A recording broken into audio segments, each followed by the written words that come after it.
What is up, everybody? Welcome back to the Buffalo Commander. I'm your host, Alex. Please like, share, subscribe, leave a comment in the comment section. It means a lot to us. Today, we're going to go over the Buffalo Bills offense and whether I think it's in trouble or not. There was a lot of reports from camp on misfiring, interceptions, miscommunications, people just not winning their routes, things like that. And these are a lot of concerns that we've had with this new regime or this new uh, iteration, I should say, of the Buffalo Bills offense. So I wanted to go into a couple things today. I don't want to make this a super long video, but I do want to hit the kind of the bullet points, maybe give you some areas of concern and maybe some areas of opportunity or areas of a feel good areas about the offense too to make you not worry so much. So but there, I do think that there is going to be some growing pains with this team in the beginning. And hopefully we just get over it earlier rather than later. So I do want to go into that a little bit. I'm going to add and share screen here. I made a quick little breakdown, whatever, graphic, whatever you want to call it. I put a little logo there too. Um, so reasons for optimism first. So they're learning a new system. There is going to be growing pains with that. The Anytime you bring in a large group of new players, change your offensive coordinator, have a try to put more on the plates of rookies and things like that, you're going to have some growing pains and some time that it's going to take to learn the new system and get on the same page with the quarterback. The good news is Josh seems to have taken a more hands-on leadership role this year. He's been staying after practice, things like that, in order to help foster some of these new wide receivers and young wide receivers' growth and helping them learn the way we do things. Not to mention the offense in general, but just generally speaking. Um, so that's one piece I think is a reason for optimism because there is a reason, they're not excuses, but they're reasons that the team could be struggling at camp right now. So that's the first thing. The second is we are incorporating a lot of new wide receivers at the same time. Shakir is the only holdover from last year in the wide receiver room. So this is a bigger deal than people like to like to make it. We've got Shakir, who was wide receiver 3 last year, and he had to earn wide receiver 3. He was actually like wide receiver 5 or 6 when the season started. And they saw enough of him to be like, okay, we're going to put more on his plate. But they also added Curtis Samuel. They added Chase Claypool, who's looked good in camp. We've added Marquez Valdez Scantling. We added Curtis. No, I just said Curtis Samuel, right? So, but we've added quite a few players. Keon Coleman. We've added quite a few wide receivers at this point that are going to have to learn the new system. And in Keon Coleman's case, having to learn the game of the NFL, it's a lot different. Brandon Beane made a comment a couple of days ago saying that, one of the things that differentiates between college and pros is that in the pros, you can't take plays off. In the college, sometimes the ball's not coming your way and you just you're like, okay, like I'm not running hard this route. In the NFL, you got to sell every route. So just little things like that. And honestly, in the pros too, like you got to be ready for the ball to come to your way at any moment versus in the college game, a lot of reads are predetermined pre-snap where the ball's probably going to go. And there's usually a second outlet, maybe a third, but usually it's the main guy and there's a lot more space to operate with. So him learning that the new game, the NFL game, and how to compete on that level, but also a new system that's way more complicated than his system. He's admitted as much. Getting on the same page with your quarterbacks, learning all these different nuances, and you can tell his route running's got him better in some of the reps he's had on video, but it's not, that's something that isn't going to be natural as it needs to be yet. So he's thinking about that and the play. So you've seen a couple interceptions actually in camp where there's a miscommunication. He just ran the wrong route. And that needs to get fixed, of course, but now is the time to fix it. So there's a lot going on with him right now. He's going to have also a big role. Like they invested in him. He's going to be a top 3 target on this team, especially in the wide receiver room, but maybe top 3 overall, even with Kincaid involved. So there's just a lot on his plate. I know he's staying back for this little vacation in Buffalo to learn the system more and to run routes and just work on his game, make sure he's ready for training camp. And he's going to be fine. He's just going to take him a couple weeks to get his feet under him. And I think this is a good slow build up for him too. The next thing is, like I just said, most of the interceptions at camp.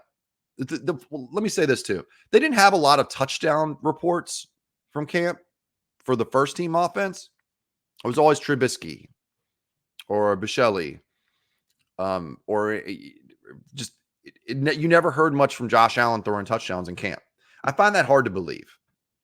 I think that it's just not that common anymore. So, he may throw a couple touchdowns, but the offense struggles a little bit. They're not going to really report on it all that much. Although that seems odd. I just don't know why they wouldn't report anything. I have a hard time believing that over 3 weeks of mini camp, 1 week of mini camp and 3 weeks of OTAs, we didn't hear we heard one touchdown pass that Allen threw. I just don't believe that. I think that there's something else there. There's they're not divulging everything. Maybe they're not trying to talk as much about the first team offense based on they don't want people to get intel on how it looks or something. I don't know what it is, but there's something there where they can't be that bad, right? And I know they reported that it wasn't good, but there's no way over that many days there's just no touchdowns. If that's the case, then we may be in bigger trouble than we thought. But I like to err on the side of what's more realistic. The realistic thing is there's more touchdowns being done, being had than have been reported to this point. So not a huge deal. Just thought it was worth mentioning. But most of those interceptions were due to falling wide receivers and miscommunications that were reported on. I don't remember one where it was just Allen threw an awful pass and the guy picked it off, or he was late or whatever. It was Keon ran the wrong route. Tyrell Shavers falls down. Tip pass at the line goes up and intercepted, things like that. So that's a good thing because he's not just throwing errant passes all over the place. And then the next thing is Shakir wasn't available for camp. He was there at OTAs, but he wasn't there as one of our centerpieces of the team itself. So because he's not there, that takes a piece away. Him and Samuel being our yak threats, in addition to playing slot and the Z wide receiver position. And the Z is basically the other outside wide receiver that doesn't play on the line of scrimmage. So he doesn't have to deal with man press a lot. Even if the guy's playing man, he has a little bit of space to operate with his release before a guy even puts his hands on you. So, but those guys are those kind of players. And him not being there, that means that it was probably Coleman, Samuel, who's learned the offense as well, and then maybe Marquez Valdes-Scantling, who's a one-dimensional player for the most part. So that could also impact it. And I do want to add all the reports from camp on Kincaid have been really good. I didn't add that here in this slide, but Kincaid has also looked really, really good. So, they reported Kincaid making this catch. No one can guard him on the field. But then there's no reports of a touchdown. There's no reports of anything outside of that, which just seems odd to me. So I think overall, we're even down a guy during minicamp when things ramped up a little bit. And then without Shakir, that is part of our identity. And that's the next piece here is we are trying to find an identity. Sean McDermott said the things you learn in minicamp and OTAs is you're trying out new things with a new system. And we do have a new offensive system. And for the most part, and learning what we're going to be good at and what we're not with our personnel is going to matter going forward to make sure we're as successful as possible. So we're going to see a bunch of plays during minicamp that we tried and operated, and they're going to probably take the ones that just don't work with our personnel, and they're going to put them to the back burner. They're not going to throw them out of the playbook, but they'll put them in the back burner. They're not going to focus on those things as much. They're going to focus on things that we do well. So we're going to see that to try to find the identity and see what that looks like. In training camp, we'll be able to see that more because they will weed it down. They will weed it down at that point and start honing in on the playbook that they want to focus on, the parts of the playbook they want to focus on, and the personnel packages too, which I'll talk about later. So I do think that that'll get fleshed out, but we're still going to find the identity. We don't have one yet. And that's the big reason why there is room for improvement and a room for optimism, because if we don't have that identity now and we're struggling, when we do find the identity, the logic tells me it's going to be better than it is currently at a minimum. The other thing is the system is new, but it's also the same. So all the terminology and the verbiage is probably very much the same as it was last year. So which is good for Kincaid and Knox and Allen and all the line and Cook and Shakir, and the others will have to kind of learn on their own. But the system itself is different in the things they want to focus on, and Brady is different. Brady is a different type of offensive coach than Ken Dorsey and Brian Daboll as far as the things he likes to do. So I'm not a fan of the fact that he doesn't do a lot of motion in his offenses. There is a fair amount of misdirection stuff post snap, but there's not a lot of motion a pre-snap or anything like that, where I saw Daboll did a lot of that. And I do think that they're not trying to tip their hand too much. So it's almost like Brady wants to put the defense on notice. Like they don't want them to know what we're doing, versus most teams, when they do motion, they're looking to find out what kind of coverage the defense is in by making them move. And if they don't move, they're probably, or they don't move much, they're probably in some sort of zone. And then if they do move with you, they're running some type of, it's a man-to-man defense, but there's some, either that or a hybrid of some sort. So that's most teams do it. So I don't know if Brady, that's why he does it for that reason, but it is good that Allen has a working knowledge of this offense, because then he can teach while he's learning the extra nuances, because there will be a fair amount that's still going to look different. And that brings me to my reasons for concern. So we don't, just like I just said with the identity, we don't know the identity that they'll eventually like settle on. And that's can be concerning too, because what if this is just the wrong mix of guys? We got a lot of slot type receivers and some vets that were used to be higher end players in the league that have kind of fallen off, or I would actually argue maybe been exposed, like Claypool and MVS, where at one time in Green Bay and one time in Pittsburgh and Chicago, teams thought these were number one or number two wide receivers. And then after 1 year of really high end production or semi high end, they never took that next step, and teams just figured them out. So they actually took steps back. So the question is whether we have the right mix. The 49ers have a similar mix, so it can work. Brady Ayuk, I know he plays on the outside, but he's probably better suited as a slot guy. So is Deebo Samuel. Their outside receivers for them are bigger, taller, longer guys like we have that aren't necessarily dynamic.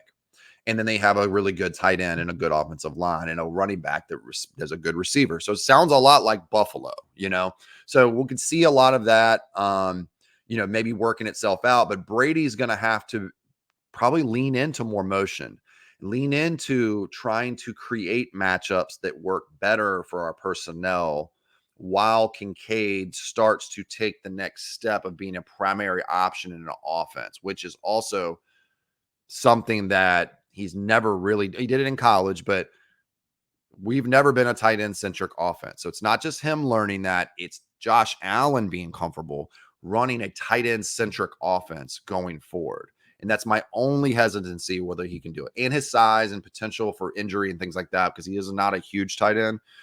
He can't take that physical beating like a Gronk or even a Travis Kelce, which he's a little bit smaller than Kelce too. So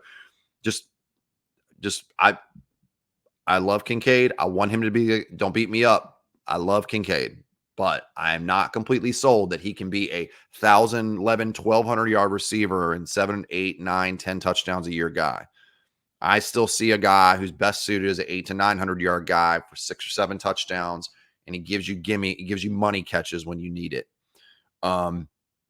Because I do think that Josh Allen likes throwing to wide receivers, and we're going to need, some guys are going to need to step up. Curtis Samuel is going to have to prove that the reason he hasn't produced at a super high level at this point is because he hasn't had a good quarterback, like everyone's saying who loves Curtis Samuel. I love Curtis Samuel.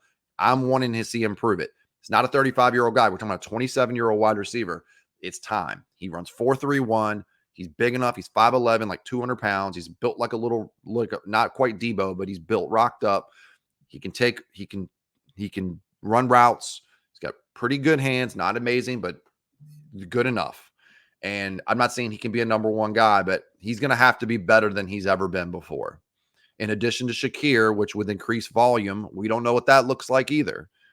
You know, in his limited volume, he's really good. But when he becomes a second option on this offense, potentially, how does that look when he's lining up against the top slot receivers, slot corners in the game, or an outside corner that just out physicals him like a Jalen Ramsey? So we will see. I think he can do it. I saw in the Chiefs game that route he ran at the end that Allen got hit and he missed him on the throw. That was an outside wide receiver post route. Ran it well, got tons of separation. He looked the part there. So if he can continue to do that, that's great. But there are some things we have to worry about. And then we're going to have to really lean into 12 personnel more too. We'll go over that a little bit later. And this the next thing is this could take time. It's going to take time. It's not going to be a situation where we're just going to jump in and the team's going to be rocking and rolling top 3 offense in the league again. It's going to be a situation where we need to learn things. And I'm glad to see them working after practice and things like that at this point in the camps and such, because it tells me they're trying to work on things that they're not happy with right now. And that's good. I don't want to see them just going home after camp kind of thing. And McDermott kept them an extra day to boot. So that's good, but it could take some time. And if so, maybe it could take half a season. We don't know that. And by that point, where are we sitting? The defense better be able to carry, and Josh Allen better be able to put the game on his shoulders. In addition to Cook and Kincaid. So, and then the next piece is Brady's offense. I know I said EPA versus DVOA here. I have not, just a fair warning, I have not looked up the DVOA numbers on last year when Brady was offensive coordinator versus Dorsey.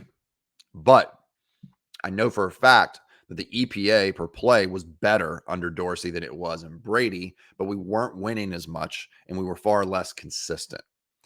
And the reason I brought DVOA in here is because EPA is expected points added per play. DVOA is the measure of how well you do situationally. Okay. So your EPA could be worse, but your DVOA rating or score could be better than the other guys still, because you're better in 1st and 10, you're getting 11 yards. And maybe Dorsey, it's maybe let's just throw in a number, 1st and 25, because we got backed up and he gets 20 yards. That's more yards, right? Further downfield, but he didn't get the first down. So it's a situational thing. There's more to it, but that's basic terms of how kind of on a granular, small level, like 30,000 foot view, whatever you want to call it, it works. So basically it's situational football. How well do you do in a down and distance situation? Are you getting the first down? Are you getting, like, if it's 3rd and 1 and you get 3 yards, that's better than 3rd and 10 getting 8 yards because you're not getting the first down. So that's the best way to explain it. But I have a feeling that Brady's offense was better in DVOA, but I could be wrong. I just haven't looked at it yet, but I have a feeling that's the case. EPA, I know it's worse than Dorsey's.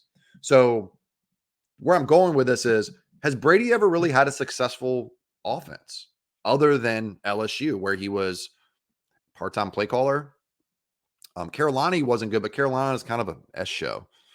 And last year, you could argue just on raw numbers, the passing game got worse, but also it coincided with Diggs was already dropping off a little bit before this, by the way. People say he dropped off at the same time. No, after that Miami game, it was a pretty stark difference in the way I feel like he gave it all, put it all on the field for that game, and then his body just never recovered. Like he left it all out there on that field that day. That's what it felt like watching it. And I'm sure that most of y'all think the same thing. So is the offense in the end of the year that was successful, but not necessarily dynamic or you know, what's the word for it? Not dynamic or wasn't racking up the yards, right? Is that an indicator of the team kind of wearing down or a different focus? And maybe him wanting to do things that Diggs can't do, like bubble screens, which we saw a ton of when Diggs was here. They tried to run him on it, and he just isn't his game. He doesn't like to get hit. He doesn't like contact. I remember seeing him run down the field, catch a pass, and then run 2 or 3 steps and then just drop to the ground. He does it all the time, So it's just not his game. So it could be just a multitude of things. And maybe Brady's built his team now like, okay, this is the kind of offense I want. I've had Curtis Samuel before. I want these types of players, and this is going to work best for me. And hopefully that's the case. So I'm not ready to say he's never had success. I just think it's been a bad situations with bad quarterback play and then having to be thrown to the fire last year. He didn't even get an install for his offense. He was really running Dorsey's offense with little shades of his own when he did get in. So another concern, Cook's drops. The reason we drafted James Cook is because he can catch the ball in addition to run it. He's dynamic. He's fast.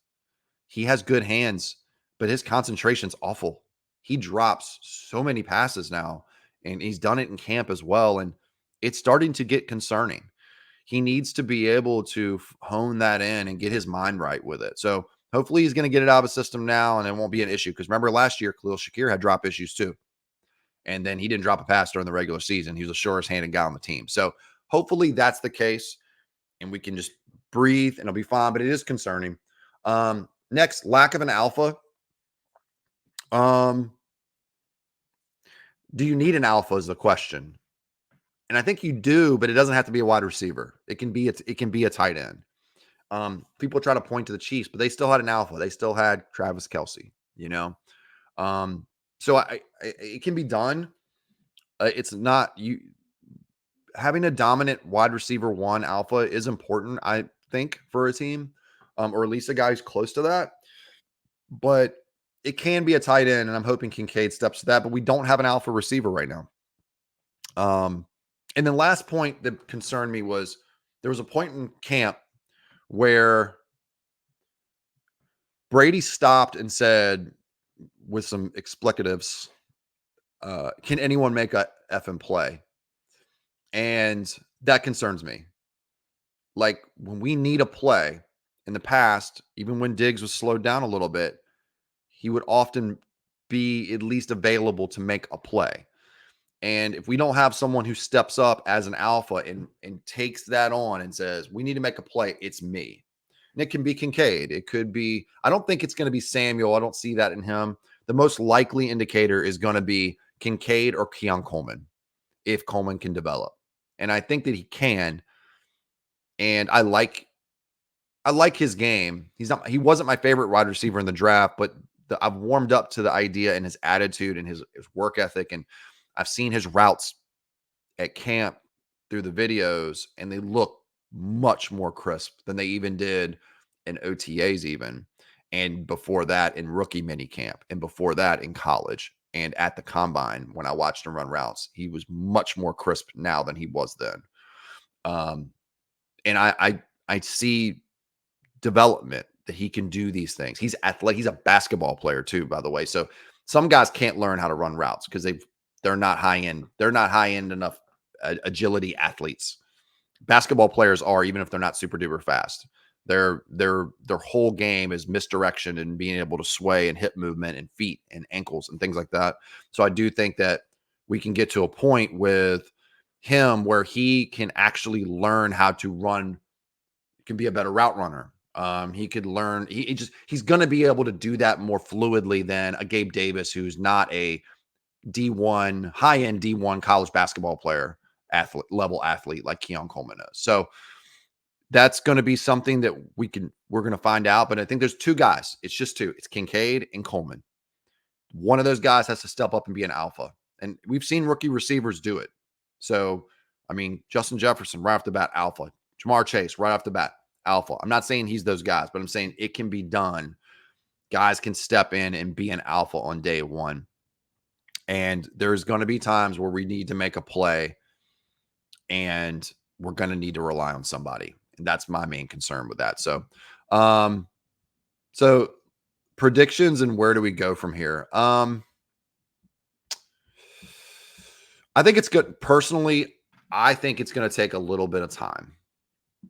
Like I just said, there's going to have to be a wide receiver that steps up in the clutch. as a safety valve if Kincaid doesn't do it. And I think that's going to be the main concern here is, yes, we can spread the ball over the place and find options and find opportunities and weaknesses in the defense and things like that. But we're going to need someone to step up and be like, don't care who it is. If this is the situation, I need the ball. Not demand it, but hey, I'm the guy who's going to win for you. So I do think Kincaid, though, is going to be the number one option. Whether he's the alpha, that's the question. And it's really hard to tell if that's like you can be a number one option, number one target getter and not be the alpha, you know? And I I do believe he's going to be the target getter, but I'm waiting to see if he's going to be the alpha. I think, during the season last year, he had a bunch of games where he just target, disappear for a quarter and a half. Target, disappear for another quarter. And then you're like, wait, did he play? And you see he has like 60 yards. So he's going to hopefully take a step up that way, but also maybe even take a step up and be more demanding of those things. 12 personnel, I think, is going to be more useful, and we have the personnel to do that. Our tight end room is one of the best in football. Dawson Knox is a starting tier tight end. He's a top 15 tight end in the league, and then we have Kincaid, who's probably a top 10 tight end, who could be top 5 if he does what we think he's going to do this year. So I do see that being more of the thing. And the reason 12 personnel, and if you don't know what that is what it is. 12 personnel, the 1 designates how many running backs, the 2 designates 2 tight ends. If it's 13 personnel, that's 1 running back and 3 tight ends. And based on that package, tells you how many wide receivers are on the field, because there's always going to be 5 offensive linemen that aren't eligible. Okay. So people don't realize this, but out of 12 and 13 personnel, the passing game actually becomes more efficient because they're bringing more linebackers on the field. And if you have good receiving tight ends, you are able to take advantage of those mismatches because they're worried with the heavy personnel having more people on the line of scrimmage, more people that are in the blocking phase. They're worried you're going to run it, and they're going to bring in more big bodies to do that. And if you have tight ends that can move and catch, your efficiency goes through the roof. It's one of the best passing sets in the league. Unfortunately, people don't do it all the time because they're obsessed with getting down the field and getting, but one of the teams, the Chiefs ran the most 13 personnel in the NFL last year, which is shocking. 3 tight ends on the field. So it can be done. It's a successful way to play. In fact, running the ball out of 11 personnel, which is 1 running back, 1 tight end, or 1 running back and no tight ends, 10 personnel, is more effective that way too, because they go into nickel most of the time to guard all your receivers, and all of a sudden you have 5 DBs or even 6 DBs sometimes and drop into a dime set. And then all of a sudden they don't have as many linebackers on the field, and they're or defensive linemen at times either. So there is advantages to be able to exploit there, and we've tried to do it in the past. We've just abandoned it really early, and I don't really know why. So I do think they're going to lean more on play action passing this year than they did even more than they did last year. Josh is probably the best play action passer in the NFL. I think that's important. My main 2 fears are we lean into the run game too much, and what happens in short yardage situations? Are we putting that all on Josh now? Because we don't have a big bruising back. Ray Davis is a little thick bowling ball. He's like 5'9", 5'8", 211, 210, somewhere in that range, I think is what he was in the combine. He can play a short yardage role, but overall that's really not who he is though. So we don't really have Ty Johnson, James Cook's not. Are we just going to put all that on Josh? Or are we going to say, hey, Ray Davis is the guy to do it? So that is a fear of mine because we were in a lot of short yardage situations last year where we really relied on Josh. And I think we continued to do that to an extent, but we do need to take some of that off his plate. And last year, like, oh my gosh, we're so much better when Josh runs like that. Yes, but there is an element of let's not quite put that much on him. Let's preserve his body somewhat. I think there is some concern there. If we put too much on his plate now, especially without a number 1 receiver option, if Kincaid takes a while to develop or something like that. So, last thing, my guess, they'll be fine. They'll be clunky at first. Preseason may not look fantastic, so don't freak out if that happens. I think the receivers are going to be, it's going to look a lot Like our receivers are gonna win a lot like Ayuk and Debo Samuel. Lots of underneath stuff, some misdirection, maybe some jet sweeps, lots of slants, lots of, you know, just lots of slot wide receiver type of routes and structure and things of that nature. It's not going to be this. We had we really had two X receivers, even though Diggs is probably better suited in the slot and the Z. But we had two boundary receivers last year. Now we don't have. We do have them, and I think MVS and Keon are probably a better version of, maybe not in blocking for MVS, but everything else for MVS is probably better than Gabe Davis, and just with less of a chance. And he kind of got exposed earlier than Gabe. Gabe got paid first. Gabe will get exposed this year probably. And Keon can do a little bit of everything, I think. So I think we improve that spot. It's just, how do you fill the Diggs stuff, So I think it's going to take some time. I think preseason could get ugly at times, but it was ugly last year and the offense was fine. It was good. It's top 5 unit, So it could look a lot like that. My feeling is that it's going to look bad in preseason. Everyone's going to freak out. We're going to get some glimpses in training camp of like, oh, look, they're good. And maybe even the blue and red game or whatever. Maybe that ends up being a situation where we get a little glimpse of some, wow, this actually could be good, but in preseason it doesn't look great. And then by week 1, we play the Cardinals and get our feet under us a little bit. And all of a sudden they're like, oh, it's going to be fine. We look really, really good. This is what we wanted to see, So that's my guess. If training camp doesn't go good and we don't get better reports out of training camp, that guess will change though. I'll change my mind, because I need to see some glimpses of hope and glimpses of high-end performance from this offense. And if we can get that, great. I'll feel good about going into the regular season. If it's still struggling every single day, I will question not just the decisions of Brandon Beane in his ability to stock a wide receiver room, because we've got a guy who probably let Gabe Davis play wide receiver 2 for a year too long, in addition to not really drafting another one to come in behind him. Khalil Shakir's a shot in the dark. It happened to work, but he's a slot receiver. And also question Joe Brady and his ability to actually formulate an offense around the second best quarterback in the NFL and make it successful. If you can't do that with the second best quarterback in football, you're probably going to be a quarterback coach instead of an OC the rest of your career, or a quality control coordinator or something crazy. Not that bad, but that's the kind of thing we could be seeing here if it doesn't get worked out, because we are taking a stab in the dark, taking on a lot of dead cap so we can be better next year. Getting rid of Diggs like that, I was in favor of it, but it's a big risk because now we had options in the draft of maybe more dynamic athletes, as far as not athlete, but speed wise. And we passed those guys up for Keon Coleman. So if he doesn't perform in Worthy and Pearsall and whoever else is taken in front of him performs well, Beane could really feel the heat of that. And I would feel that way too. I like if our receiver group that he's put together, that I've thought we needed to draft 2 receivers, we needed to maybe sign another guy who was higher end. If it doesn't work out and he takes a stab like this and puts it all on that, and Brady doesn't work it out, and these guys can't separate, and these guys can't run routes like boundary wide receivers when they have to be out there because somebody's got to play it, right? Then it's fair to question Brandon Beane at that point. And then also fair to question Joe Brady if he can actually formulate a competent offense that surrounds Josh Allen that doesn't look like it's struggling all the time. So the thing is last year, Allen and the offense, when Brady took over, we at times felt like it was like pulling teeth to get down the field. Like it was like the Chiefs game was like we'd score, but it took us like 12 plays. And I know maybe they did some of that because of the injuries we had on defense, but it can't be that this year.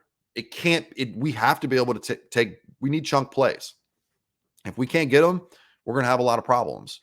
But we'll see what happens when we get there. We'll see what training camp happens. I'll report when I see it. And then if we see something that looks concerning, I'll bring it up, but otherwise, I'm positive about it. I know it sounds a little bit negative, but I've said a lot of positives too. I do have good hopes for this. I trust Josh Allen more than anything else. And I do trust the defense for the most part to hold firm. And I still trust this offensive line, and to protect him. So that should give us the time we need to like create space in the wide receiver room and actually learn on the job a little bit. So I think we'll be good, but that's my prediction for it. Thanks everybody. Blah. Thanks everyone for joining. Please like, share, subscribe, and leave a comment. I will respond to you. And I'll probably see you in a couple days when I drop my next video. Thanks. Bye.